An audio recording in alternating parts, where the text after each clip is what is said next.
Аяғын тартамыз, аяғы түзу болсын деп.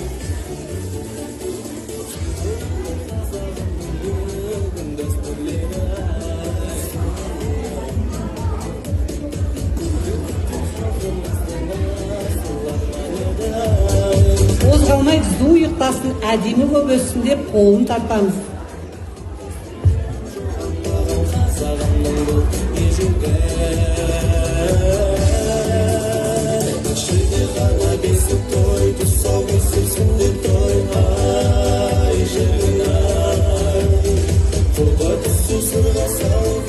Ал енді баламызға әлди айтамыз.